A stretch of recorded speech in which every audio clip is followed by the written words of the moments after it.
Hi, and welcome to Tony's Cool Tools. In today's video, we're going to be talking about a forestry tool that's used extensively in Europe, but here in the US, you won't find many people using it.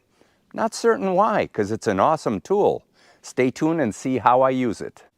So here's the tool I'm referring to. It's called an RH pusher or a tree jack, and it's made by the Reipel company. That's R-E-I-P-A-L.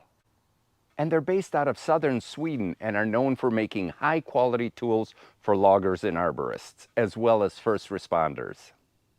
And the company has been around since 1984. The other thing I found very impressive is that the RH pusher was approved by the Safety Department of Sweden. That's very similar to OSHA here in the United States, and we all know how hard it is to get approval from them. So this tool has many different names. Tree jack is just one of them. The other one is RH pusher or timber tool. Regardless of what you call it, it's an awesome tool to use. It's gotten me out of many jams in the past and has pushed over a lot of trees, including leaners, and I don't have to use any wedges, and I'm not pinching my bar anymore on the chainsaw. Now, I haven't eliminated using ropes on problem trees, but the tree pusher seems to push over a lot of trees that I don't need the rope anymore. Now, I've been using a tree pusher for over 6 years now. Not this specific model. I have the RH2, or I had the RH2. And as many of you who follow my channel know, I'm a one-man operation. So anything that makes my job easier or safer, I'm all about it. So one of the main purposes for this tool is directional felling, and it does that by using mechanical advantage. The Model 1 offers 20-to-1 ratio on mechanical advantage, while the number 6 here offers 50-to-1 mechanical advantage. That turns you into a superhuman. So let's go through the specs on these RH pushers. There are 6 different models. The model number 1 RH pusher has capacity of 3,300 pounds of pushing power.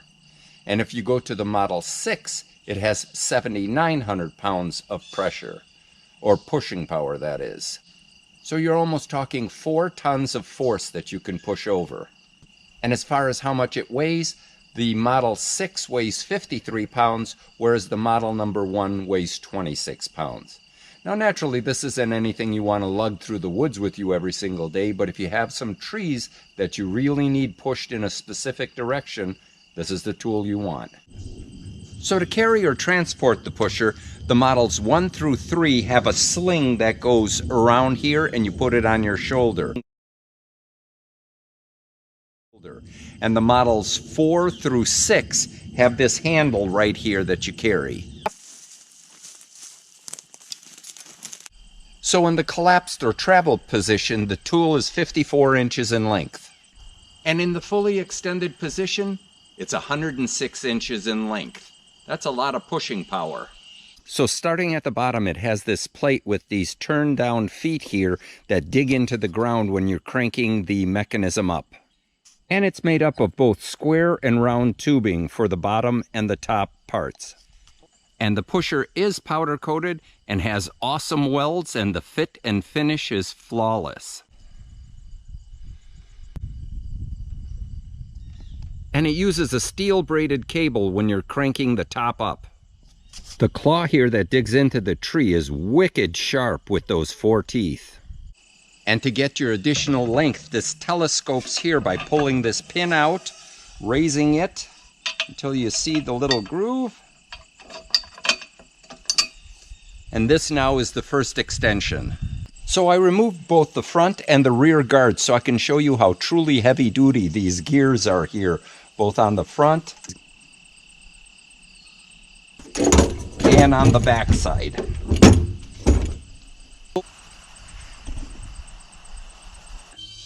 So with the braided cable and the metal gears, you have 165 pounds of cranking power here. I don't know of too many people that have that much strength to crank something that powerful. So the other neat thing about the RH pusher is the fact that this handle here folds for transportation, so it doesn't snag anything and has a smaller profile. Now this tool is extremely easy to operate. All you do to raise it is crank this. This mechanism here stops it from coming back, and when you're through, there's an internal mechanism, no cams to turn or switch off. Just push it backward, and this lowers the top pole. So occasionally you might have a job where the tree is too close here, whether you have a house right next to you or whatever, and this handle interferes with the tree. You can easily solve that problem by just moving the head with the claw 90 degrees. Let me move that over. Repositioning this. Now the handle is this way and you can crank up. Earlier I had mentioned that first responders use this type of a tool. Ripple makes a version of this called the stable lift. And it's used to stabilize a vehicle if it's on its side or they have to lift it up. They have plenty of power to lift the vehicle up, almost like our high lift jack.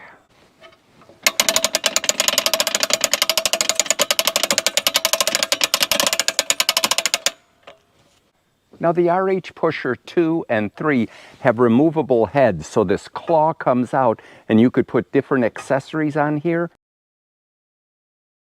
So you can do construction jobs like stabilizing beams or straightening a beam out or just holding the beam in place while you're working. And with additional accessories, the Model 2 and 3 also can be converted into lifting logs by the end grain with a bar that comes on this unit. So I took you through all the specs on the RH Pusher as well as the Ripple company. So now let me show you how this works. We're going to push this tree over and show you how this works in a directional felling type of job. So in setting up the pusher, you want to make sure that the ground is nice and firm, and if it isn't, you need to get a piece of wood like a 2x6 or a 2x10 and put it right on the bottom. But this ground right here is pretty good. I won't have any problems setting up the pusher.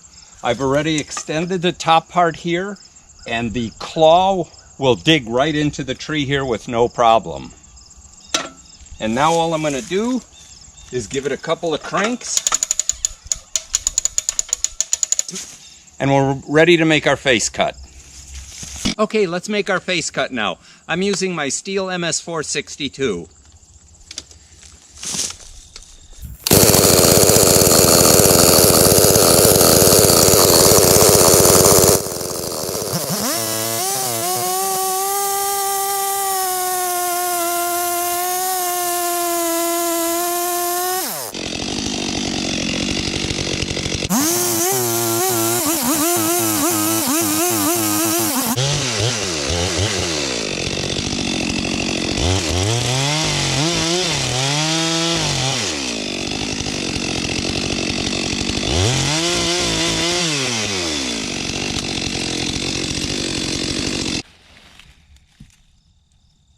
Normally I like using the plunge cut, but in this instance I'm just going to do a standard back cut, leave myself about a 1-inch hinge, and then use the tree pusher and crank it over onto the prairie area here.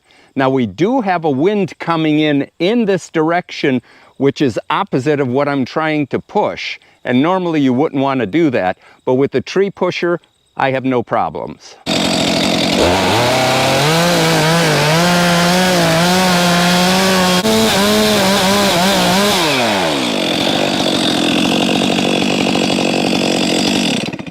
So I left a little bit more than an inch of hinge on this.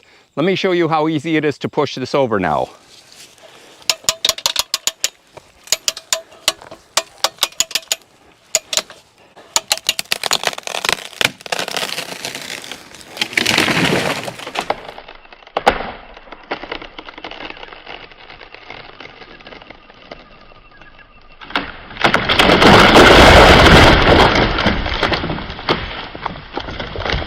And that's it.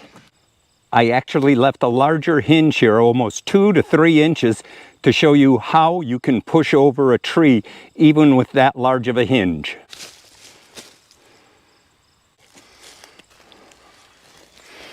So here are the benefits of the tree pusher. First, no more pinched bars on your chainsaw when you're making the back cut. Second, I seldom use any wedges except on large trees to make sure that the kerf is opened on either side. Third, it's great for leaners. You can push a tree over in the direction you want. And lastly, it's awesome for directional felling. Put the tree down where you want it.